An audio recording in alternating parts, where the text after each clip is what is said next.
Après la sensibilisation, le Conseil national de lutte contre la vie chère est passé à la phase de répression. Plusieurs lieux de vente de produits alimentaires et de première nécessité ont été visités. De la joie aux larmes, les filles afghanes ont subitement été privées d'école. Bonsoir, merci de suivre le 19h.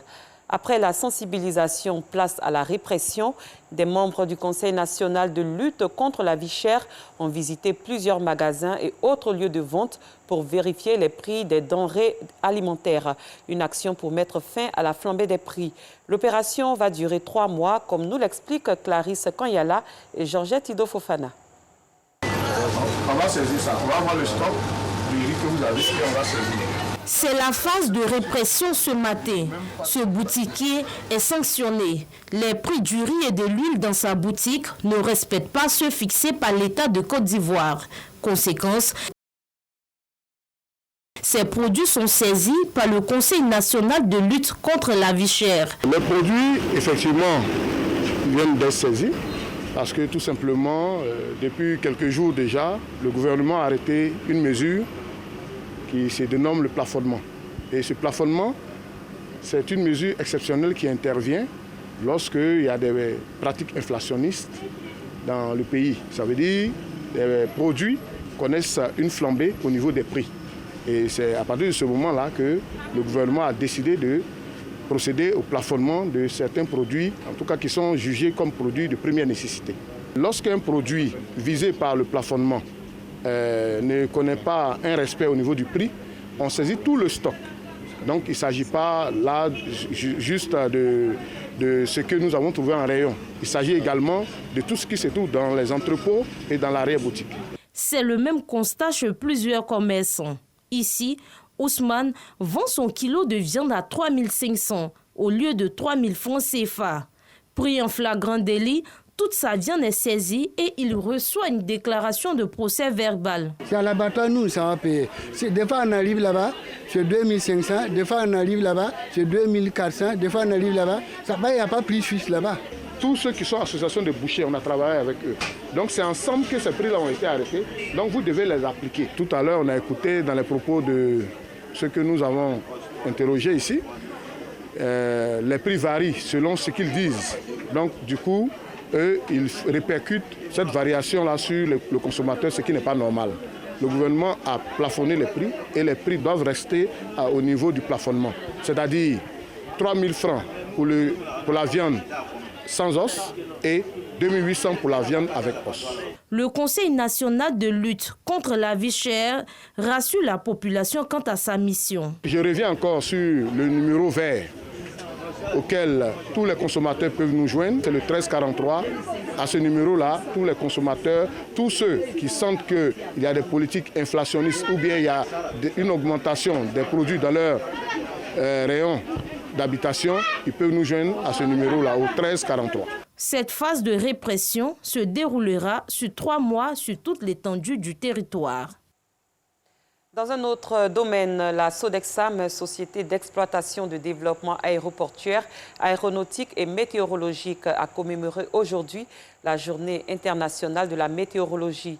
C'était en présence de membres du gouvernement, d'étudiants et d'élèves venus s'informer sur le climat. Thème choisi, alerte précoce, action rapide. Bintou Nyomi Pekeli. Béaré et son ami sont étudiants en climatologie. Soucieux des questions liées au changement climatique, ils viennent s'informer aux séances B2B organisées par la Sodexam. Auparavant, on avait des difficultés pour avoir les données climatologiques pour pouvoir aussi poursuivre nos études de recherche. Maintenant, avec ce projet d'accompagnement, surtout le financement des stations météorologiques dans le district d'Abidjan, va nous permettre d'avoir des données à temps réel. Cette porte ouverte sur les activités de la Sodexam consacre la célébration de la Journée internationale de la météorologie. Dans cette salle, autorités en charge de la météorologie, de la sécurité, du transport et acteurs des alertes situent leurs responsabilités pour prévenir et réduire les catastrophes autour du thème « Alerte précoce, action rapide ». Il existe une infrastructure nationale en termes météorologiques, mais l'ambition est toujours de faire mieux et nous travaillons donc à renforcer cette infrastructure pour être plus fiable, plus performant, plus efficace. C'est en fonction des données qui nous sont produites par le canal de la Sodexam que nous faisons des plans, que nous préparons des plans de secours, que nous préparons à affronter tous les risques de catastrophes qui peuvent survenir dans notre pays. Et donc, quand on parle d'alerte précoce, mais nous sommes interpellés. Depuis le 23 mars, date de commémoration de cette journée, la Sodexam a ouvert ses portes dans les stations météorologiques de l'intérieur du pays. L'objectif demeure le même, informer et sensibiliser le plus largement possible. Parlons salubrité, la Jeune Chambre internationale à Bobo-Eben a initié une journée ville propre. Outre le nettoyage, ses membres ont sensibilisé les populations à l'importance de maintenir l'environnement et leur cadre de vie propre. Ouattara Mohamed Nour, Alassane Parguin-Drabou. Ils sont venus de tous les quartiers de la commune d'Abobo, munis de leur kit de nettoyage pour participer à la journée de la salubrité et de l'éco-citoyenneté. Une initiative de la JCI, Jeune Chambre internationale à Bobo-Eben, qui vise à travers cette action à améliorer les conditions d'hygiène des populations de la commune. Nous savons tous que la salubrité revêt d'une préoccupation très importante pour l'État ivoirien. Et nous ne voulons pas être en marge de ce phénomène-là. Et voudrons aujourd'hui nous associer avec nos partenaires, participer de manière significative à l'amélioration de la propreté dans notre commune d'Abobo et aussi participer au bien-être de la population parce que nous savons tous que quand on parle de salubrité, on parle de santé et vraiment on voudrait par cette action-là pouvoir améliorer la santé des habitants, de la population d'Abobo. La Jeune Chambre internationale à Bobo-Eben veut à travers ce geste accompagner les efforts de la municipalité qui entend faire de la commune d'Abobo la plus propre de la ville d'Abidjan.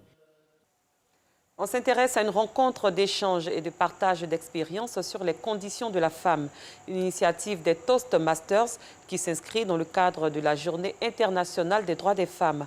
Les femmes entendent surtout impulser leur représentativité dans les sphères de décision. On en parle avec Anicette Conan-Blessing. La Journée internationale des droits de la femme célébrée par les femmes Toastmasters, section Côte d'Ivoire. Ces femmes rompues à l'exercice de l'art oratoire veulent utiliser cette arme pour se faire entendre. Elles ont donc initié les Journées internationales des femmes Toastmasters, où plus d'une vingtaine de femmes ont délivré des discours sur leurs conditions. Toastmasters nous apporte une certaine ouverture d'esprit. On l'apprend très bien chez Toastmasters. Parler dans un laps de temps bien déterminé, on l'apprend également avec Toastmasters. Donc, Toastmasters nous apprend à devenir des leaders. La célébration des droits des femmes est en train d'être dénaturée. Célébrer les femmes, ce n'est pas arborer le joli pagne dans lequel je suis vêtue, mais c'est pouvoir aujourd'hui faire entendre la voix des femmes. Entendre la voix des femmes parce que nous avons notre mot à dire et nous devons compter dans le concert des nations. Une rencontre parrainée par la présidente du Compétium des compétences féminines, Ephrasia. Il faut permettre aux femmes de se faire confiance, de croire en elles-mêmes, parce que c'est elles qui vont aller sur le terrain. Et puis ensuite, il faut que l'État joue son rôle pour aider ceux qui ne croient pas. J'encourage toutes les femmes de Côte d'Ivoire, d'Afrique et du monde à se faire confiance. Le moment est favorable et ce moment c'est maintenant. Nous ne pouvons plus reculer, nous ne ferons qu'avancer. Les Toastmasters, dont les exercices de leur leadership s'appuient sur 4 valeurs, notamment l'intégrité, le respect, le service et l'excellence. Les acteurs de la filière EVA de Côte d'Ivoire sont réunis à Grand-Bassam. Objectif, s'engager sur de nouvelles orientations en matière de durabilité du caoutchouc naturel. Cet atelier s'inscrit dans le cadre des activités de la commission durabilité de l'Association des professionnels du caoutchouc naturel de Côte d'Ivoire, APROMAC. Il vise à finaliser le document projet de la plateforme mondiale pour le caoutchouc naturel durable. Clément Boukou. Réunis à Grand-Bassam, planteurs individuels d'EVA, collège des transformateurs, représentants de seigneurs, la coopération allemande à travers la GIZ, Le Fonds interprofessionnel pour la recherche et le conseil agricole, FIRCA, et l'administration de l'Association des professionnels du caoutchouc naturel de Côte d'Ivoire, APROMAC, réfléchissent à un plan d'action pour la durabilité du caoutchouc naturel. Au terme de ces ateliers, première des choses, le bois d'EVA va se valoriser en Côte d'Ivoire. Ça évitera aujourd'hui, avec les superficies plantées, qu'on aille agresser les forêts pour chercher du bois là-bas. Deuxièmement, la durabilité à travers les bonnes pratiques agricoles. Maintenant, comme on dit, nos relations avec les personnes avec qui nous travaillons, qui sont les récolteurs de la terre, nous allons trouver le moyen pour que ces relations soient très améliorées, pour que chacun soit gagnant dedans. Il faut que la façon que l'on produit le caoutchouc évolue. C'est une opportunité qu'il faut saisir.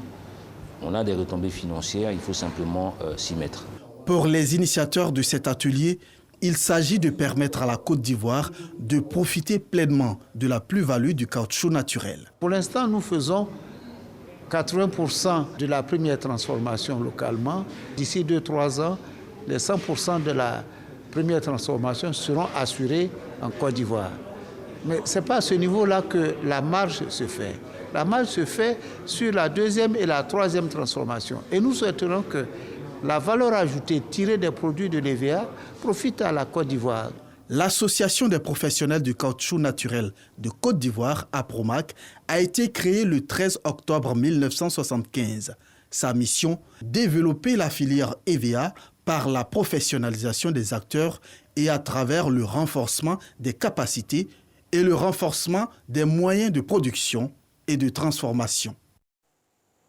En culture, la répartition des droits des artistes de Côte d'Ivoire était au centre d'une rencontre du Bureau ivoirien du droit d'auteur Burida avec la presse. Une conférence qui s'inscrit dans le cadre de cette trimestrielle. Il s'agit surtout de la prise en charge des questions de santé des artistes et la présentation de la nouvelle carte de membres qui leur octroie plus d'avantages. Anicette Conon-Blessing. La question de la santé des artistes et producteurs ivoiriens était au cœur de la conférence de presse des trimestriels organisés par le Bureau ivoirien du droit d'auteur Burida. Une préoccupation qui amène les acteurs du Burida à réfléchir sur les stratégies de communication de la police d'assurance de santé. Une assurance de prise en charge des sociétaires du Burida. Nous avons décidé de nous rapprocher des sociétaires selon les communes à travers une caravane de renforcement des capacités où nous intervenons, comme nous l'avons fait tout à l'heure, pour présenter la police d'assurance. L'assurance, c'est 80%. Quand tu arrives à l'hôpital, sur une consultation de 10 000, tu payes que 2 000. La maladie ne prévient pas et lorsqu'on a une assurance, on est à l'abri. En plus de la carte d'assurance maladie, le Burida, Bureau ivoirien du droit d'auteur, offre d'autres avantages à ses sociétaires.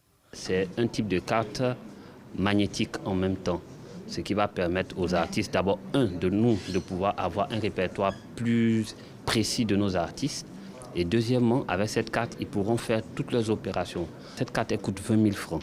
On a demandé à ce que tous nos anciens membres puissent revenir mettre à jour leur dossier et puis acquérir cette nouvelle carte-là. La police d'assurance santé initiée par le Bureau ivoirien du droit d'auteur, Burida, a été mise en place en 2014. En sport, le mouvement jeunesse sportive MJS a lancé récemment ses activités dans la commune du Plateau. Il entend fédérer les acteurs sportifs autour des idéaux de paix et de cohésion pour la réussite de la 34e édition de la Coupe d'Afrique des Nations prévue en 2023 en Côte d'Ivoire. Nous y reviendrons dans nos prochaines éditions. Les chefs d'État de la communauté économique des États de l'Afrique de l'Ouest se réunissent ce vendredi à Accra, au Ghana, pour un sommet extraordinaire consacré au Mali, mais sans le président Assimi Goïta. Le président malien de transition a décidé de ne pas se rendre à Accra pour le sommet. Aucune justification officielle n'a été donnée par Bamako.